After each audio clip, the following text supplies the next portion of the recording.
Hi everyone, and welcome back to Stamp with Anna. And today is the second of the Valentine's box and a card projects that I'm going to be showing you this week.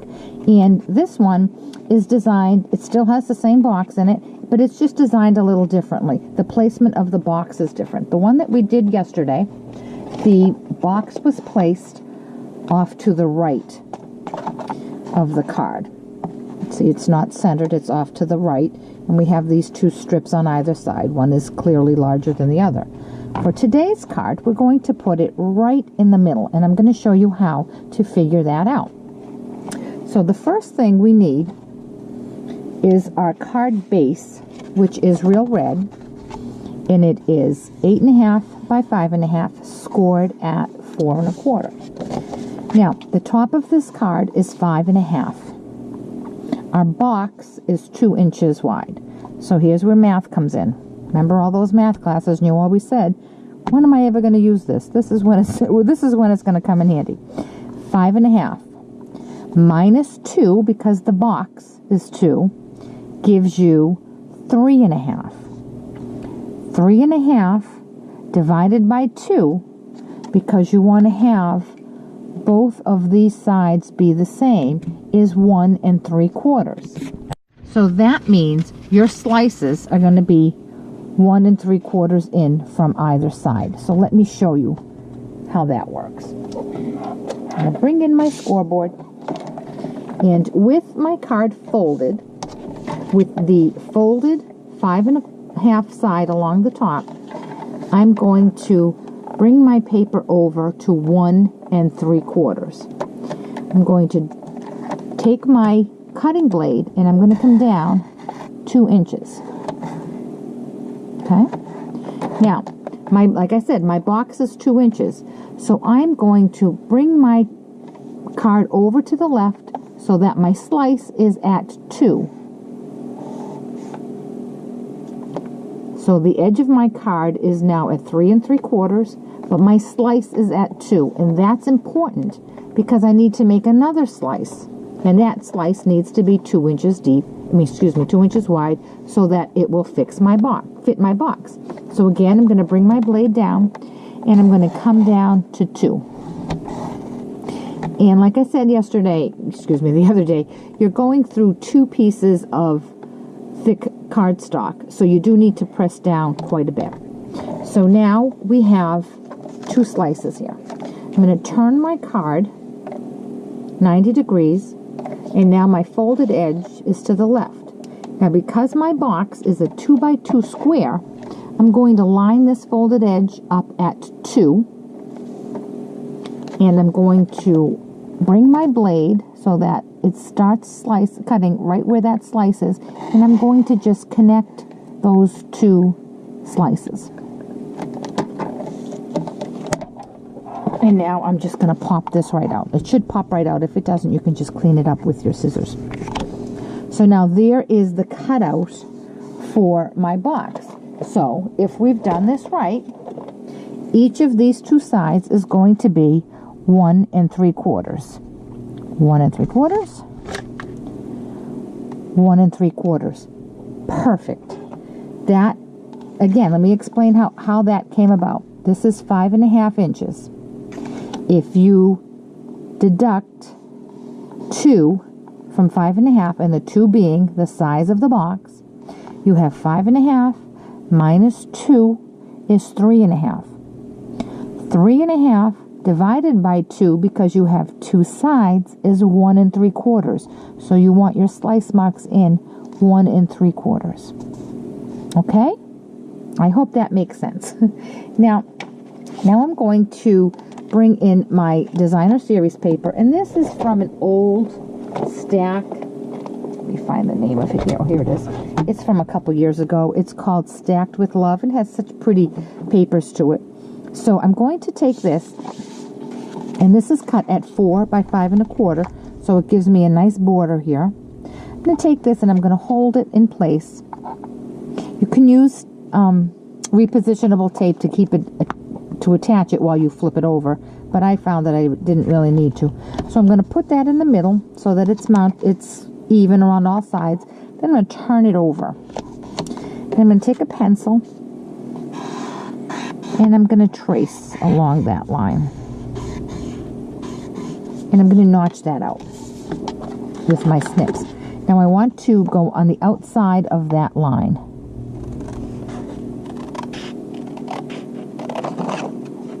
And again on this side.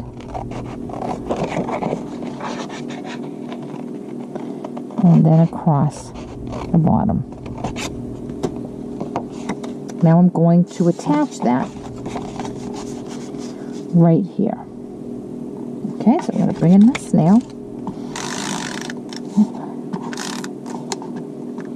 I'm going to do all 4 sides, and then I'm also going to be sure that I apply some snail around that box. I'm going to line this up.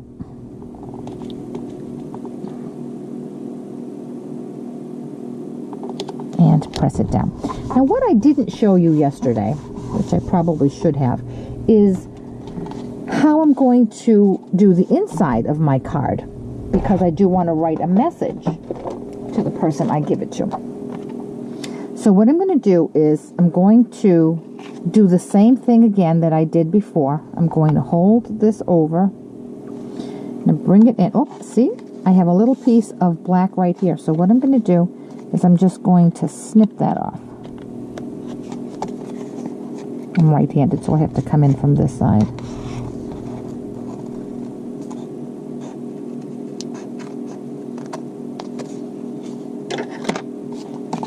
So I'm going to do the same thing with this white piece of cardstock, and this is cut the same, 4 by 5 1/4.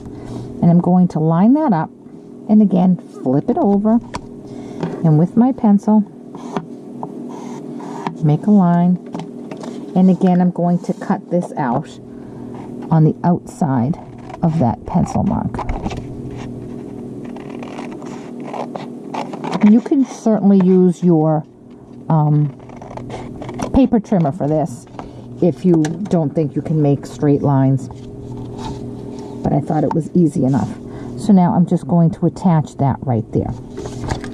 Now I'm going to apply some snail along the 4 outer.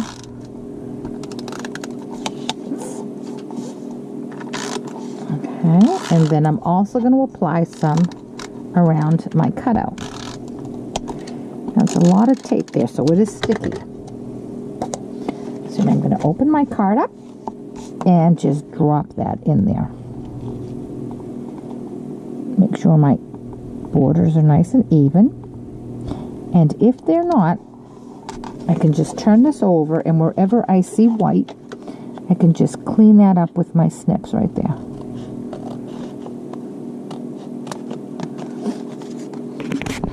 Okay, and here's my card. Now I'm going to put that aside, and I'm going to make my box. The box is made the exact same way as all the other ones that we made. We have a 6 by 6 piece of real red, and I'm going to line it at 2 and score. Turn it 90 degrees, line it at 2 and score. Turn it 90 degrees, line it at, score it at 2. And the last time. So now I have a tic-tac-toe. I'm going to fold all my score lines. Now to assemble my box, I'm going to come in and I'm going to cut up to the score line, and I'm going to make a wedge there. And the reason I'm making the wedge is so that when I fold my flaps together, my box is nice and neat, and there's no pieces of cardstock buckling. And I'm also going to trim just a tad right up there. Now, I'm going to do the same on this side here.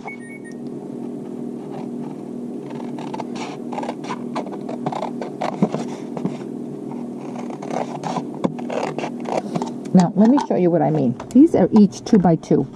When I fold this over, if my scoring was off, I have this line here, and it looks messy, right?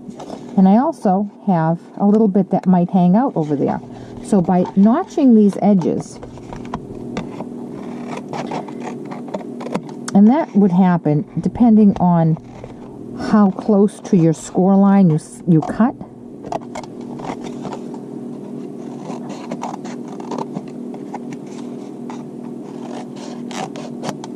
So by notching that, when I fold this up, there's nothing sticking up here.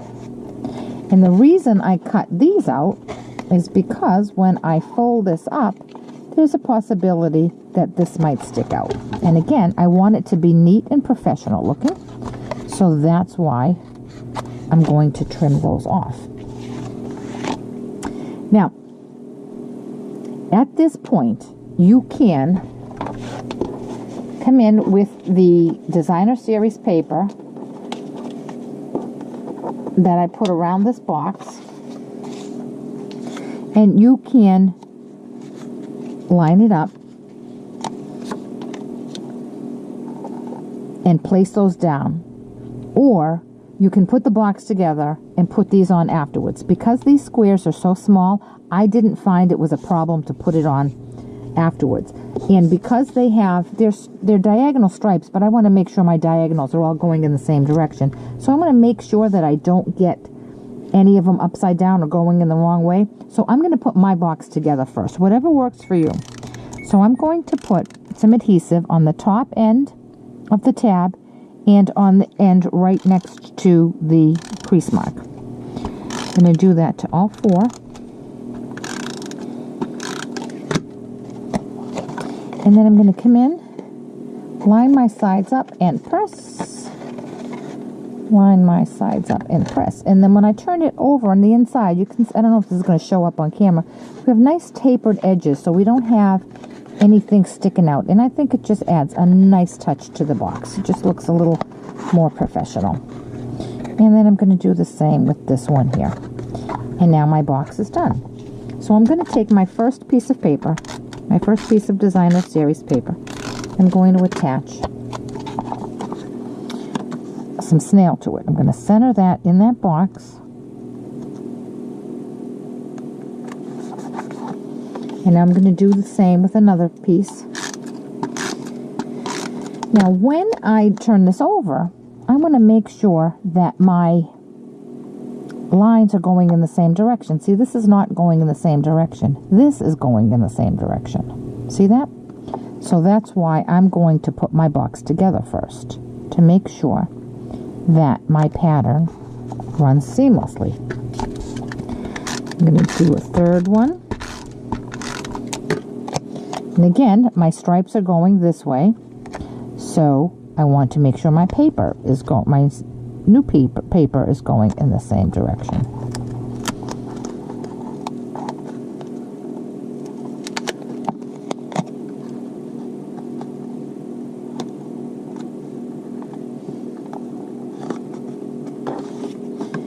Okay, and now I'm going to do my last piece.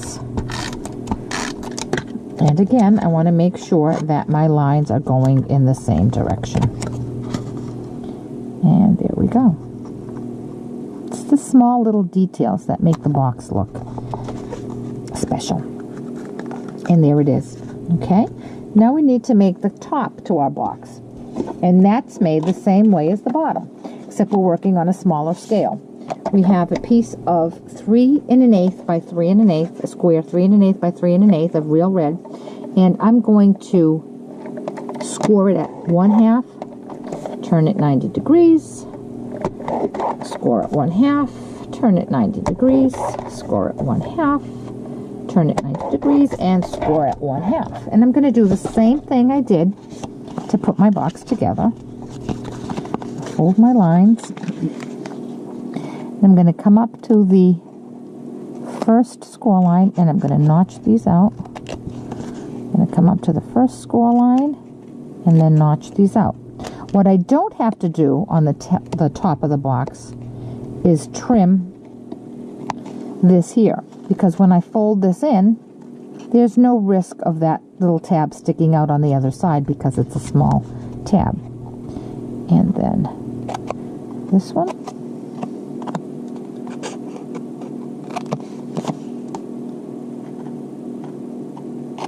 And this one. Now I'm going to put this together. And when I put this together, I would suggest you do not use glue dots. When you use a glue dot, if you put a dot right there, when you fold this over, the only place that's going to be adhered is right there. And you're going to have this flap open like that, and that doesn't look good. You can use liquid glue, you can use snail, you can use fine tip glue. I'm going to use my snail, and I'm going to cover that entire tab. Just remember to be gentle with the tabs because they are small and it is paper you're working with. I'm going to fold this over and press. Fold it over and press. Fold it over and press. And fold it over and press. Now I have one more piece of designer series paper with the stripes, the horizontals, and I'm going to put that on my box. And again, I'm going to make sure that it's going in the same direction. And now that fits on my box perfectly. I have already made a little bow, and I'm going to attach that. You could attach this with the glue dot, with fine tip glue. I'm going to use some liquid glue, and I'm going to drop that right there. And that's some retired real red ribbon. Okay, and I put this aside to dry, and I'm going to do my stamping now. So I have a scrap piece of white and some red, and on the smaller piece of white, using the stamp set Teeny Tiny Wishes. And if I can recommend any stamp set for you to buy, it would be this one. There's a sentiment here for every occasion, and they're nice and small, so they fit perfectly anywhere. So I'm going to stamp Happy Valentine's Day with real red. And now I'm going to go cut these out on my die machine. This smaller oval is going to cut out the Happy Valentine's Day. Then the larger oval is going to cut out a red oval. Now see that tiny little scrap? I'm able to use that. And then this scalloped edge is going to be cut out of Whisper White. I'm going to go run those through the machine, and I'll be right back. Okay, I'm back with all my pieces. Now I'm just going to layer them onto each other.